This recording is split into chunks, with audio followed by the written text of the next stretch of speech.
Imagine spending months on making your product and launching your online store, and then your first customer left a 1-star review. That happened to me. My new shop's very first review was 1 star. The second order, the customer returned it and asked for a refund. And this shop still made me $20,065 to date. So what happened? The customer isn't always right, so I'm not gonna tell you I listened to my customers and then sales magically went up. Most people either fall apart or completely overhaul everything they built when they get bad reviews. And neither of those is the right move, I think. Let's walk through how to deal with bad reviews through real examples from my own shop, and I'll show you one review that's so unhinged, I have to show you the screenshots. If you sell anything online, whether it's handmade products, digital downloads, services, even if you drive for Uber, you have dealt with this. When you have worked so hard to make a great product or service, and then someone gives you a bad review and suddenly you're wondering if everything you've built is wrong. I've been selling online for 20 years now, and I have made millions from selling my self-designed products or handmade work. And I still felt that sting when that first review from my newest shop, The Bright Jewel, came in at 1 star. So if you have felt that sting, that is completely normal. It becomes easier over time, but for me, it hasn't totally gone away yet. I'm a sensitive, emotional person, It doesn't necessarily mean your product is bad. It also doesn't mean you failed. I think it means you care. But caring and then acting on that feedback are two different things, okay? And today we're going to talk about when to act and when to let it go, with some advice, of course. And then on top of that, you've got your family giving you opinions on what you should do with your business. Your friends are making suggestions. Random strangers are telling you what you should change or charge for your products. And you are drowning in feedback that's pulling you in 10 different directions. It's overwhelming. Not all of that feedback deserves your attention. Knowing which to act on, which to file away, and which to completely ignore is one of the most useful things you can learn as a creative business owner, and I'll break down a binary way for you to figure out how to handle all of that. So what happened with that first review? The Bright Jewel is where I sell 18K gold-plated jewelry. I have a manufacturer who I send my designs to, and they make my charms custom for me, and then I hand assemble them before shipping them out. It is a smaller shop compared to my other businesses, but it brings in passive sales, meaning I don't do anything to market this shop and the sales just come in. And I love it because curating the designs, putting together the product line, the branding, taking product photos, all of that is genuinely very creative work for me. So the first customer who bought from the Bright Jewel ordered a pair of earrings. She left a 1-star review saying the earrings did not look like the pictures, that they looked like kids' earrings. For my first sale, that was painful to hear. So of course, I spiraled a little bit, and this review took up all of my mental space for the next few days.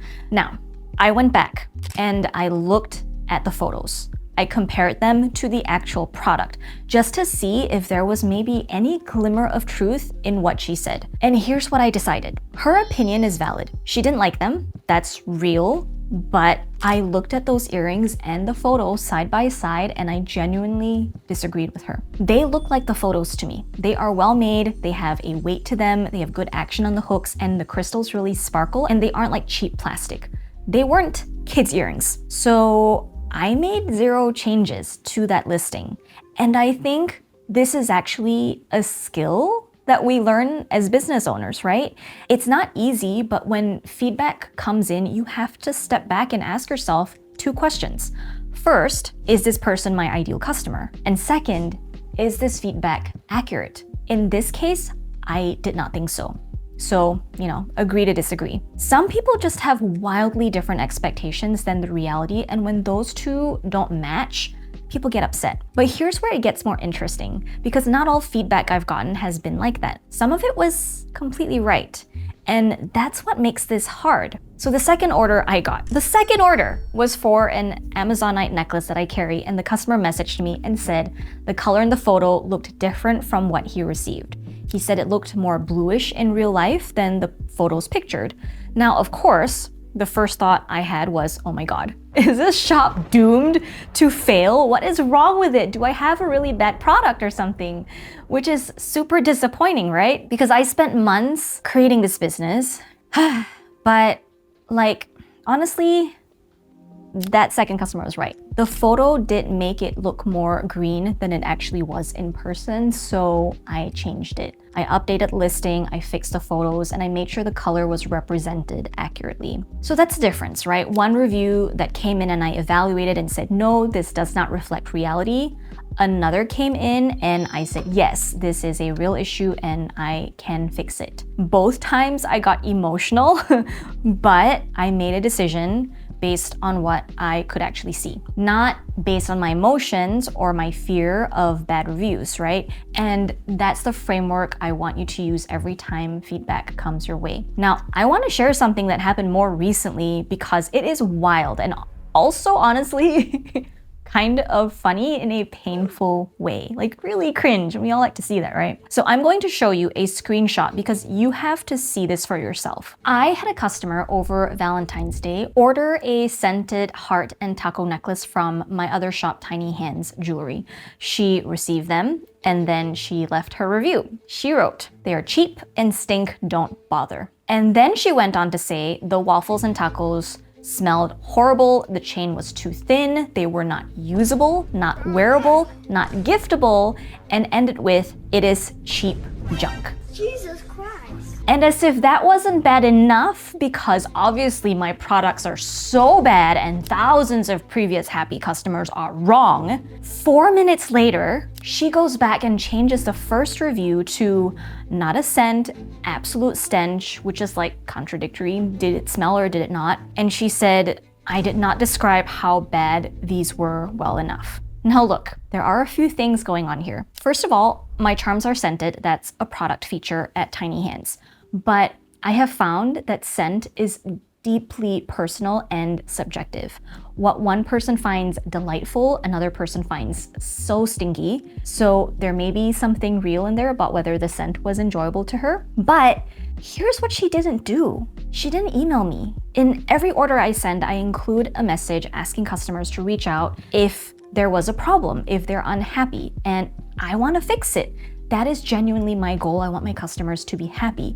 And she had every opportunity to do that and instead chose to update her review twice to be as scathing as possible. And that tells me a lot about the feedback. When someone won't give you a chance to make it right, when they won't communicate with you and they go out of their way to be cruel, that's not really feedback. That is someone, I think, having a bad day with completely unrealistic expectations and then taking it out on a small business. I think a lot of us have gone through that. And I want to pause here because this is actually the most important part of what I want to tell you today. You are not supposed to make everyone happy.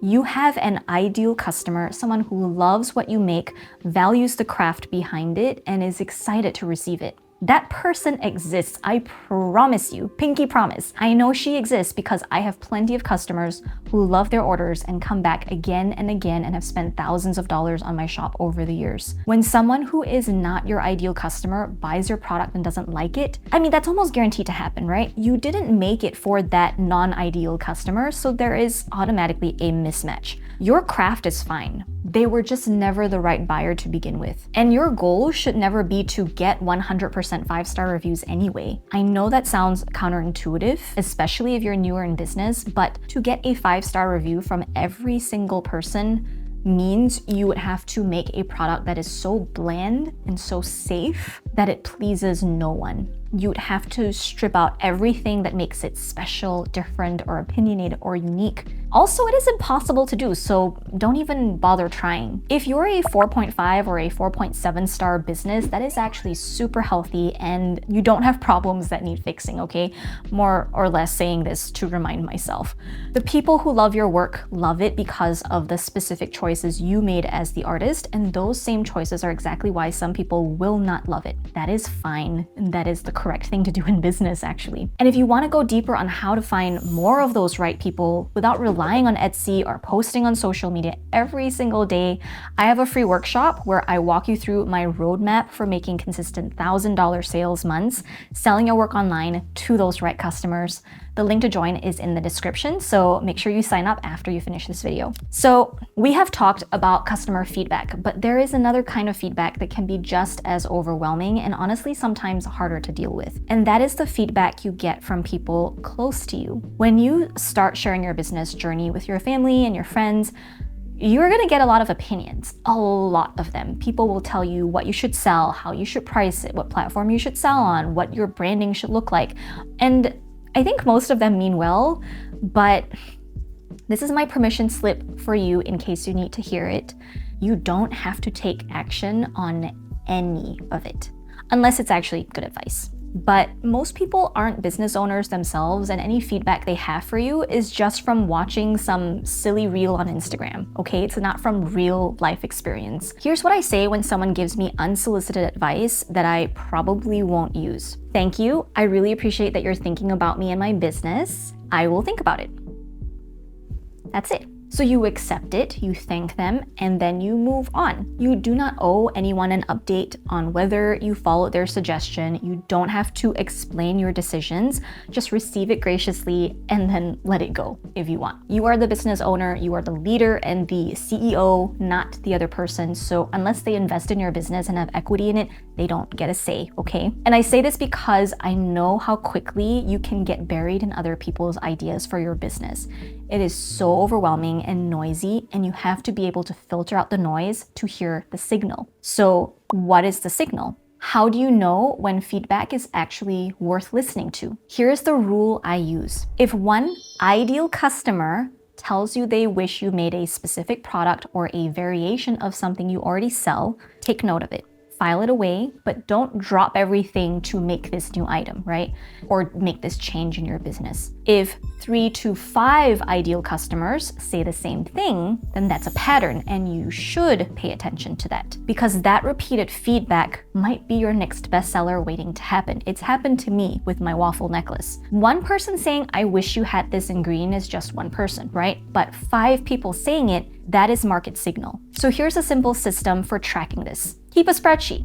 Every time a customer makes a suggestion or requests something that you don't carry, write it down.